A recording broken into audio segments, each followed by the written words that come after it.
سلام به همه دوستان. میگم سیدعلی این روزا بدجوری افتاده تو فاز خفقونا، رفته نشسته تو پستو، حالا پک نزن که پک بزن. از اون طرف بسیجی های ریزشی هم دهن وا کردن که آخه بابا حرفی بزن، چیزی بگو. عظما جون جون امام حرفی بزن، بگو تو رو به خدا این بلا چیه؟ تو خماری پای من قل، تو خودت نمیدونی به خدا، نمیدونی به خدا، نمیدونی به خدا.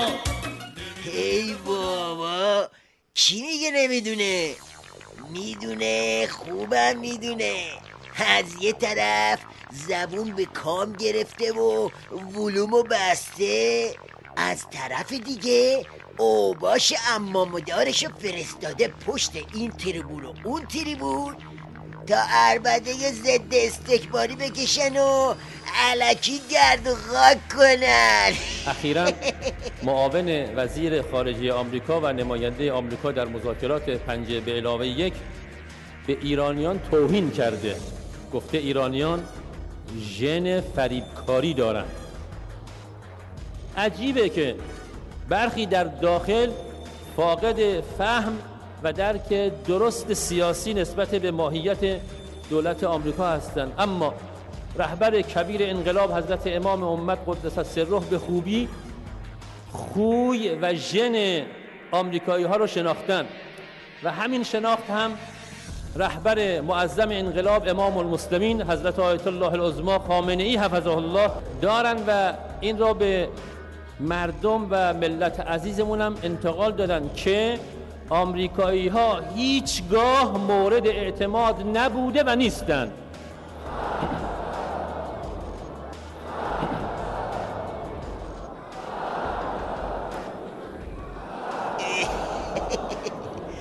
اولا تو آخوند بدتر از اجنبی رو چه به ژن ایرانیا؟ عالم آدم میدونن که ژن ایرانیا همیشه ضد شاه و شیخ بوده. درد تو آخوند کله بولنگی یه چیزی بیشتر نیست، اونم دی ان ای ناقص ولی فقیه. داد و حوالت هم از ترس پکیدن ژنومن ولایته. حالا یه بنگ دیگه بزن ببینم.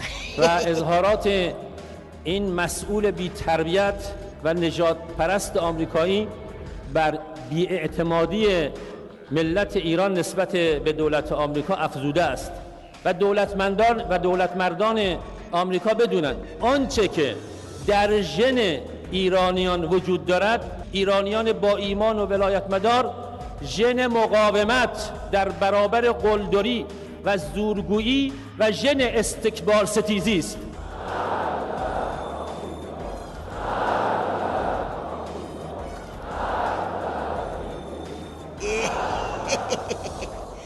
دی ان ای ضد استکباری ولی فقیه‌ات که اصلا حرفی توش نیست. به خصوص موقع نرمش قهرمانانه و هرد کشیدن جام زهر. تازه این که چیزی نیست، باقی ویژگی های ژن ولایت مدار رو بیا از من موشکاف بپرس. یکیش ژن تروریستیه، اونم از نوع اوریژینال با سس آخوند پناهی. تا جهان رو از شر ظالمان پاک نکنیم آرام نمی نشینیم و مطمئن باشید حتما این کار خواهیم کرد، قطعا این کار خواهیم کرد. برای صلح در عالم کسی جنایت نکنه و الا جنایت بکنه ما جنایتکاران رو نابود خواهیم کرد. برو خالی نبند، برو من تو رو میشناسم. برو خالی نبند، برو ما تو رو میشناسیم، تو این کاره نیستی، اصلا اهل این حرفا نیستی. برو خالی نبند، برو خالی نبند، خالی نبند، برو خالی نبند. خب حالا بریم سر ویژگی بعدی. یکی دیگه از ویژگی های دی ان ای سیدعلی قمپزدر کردنه. از یه طرف اینجوری شاخ و شونه میکشه، از طرف دیگه مثل موش دنبال پنیر مذاکره است. داد و هوارش هم یه دلیل بیشتر نداره. روزنامه جوجه بسیجی دلیلشو گفته.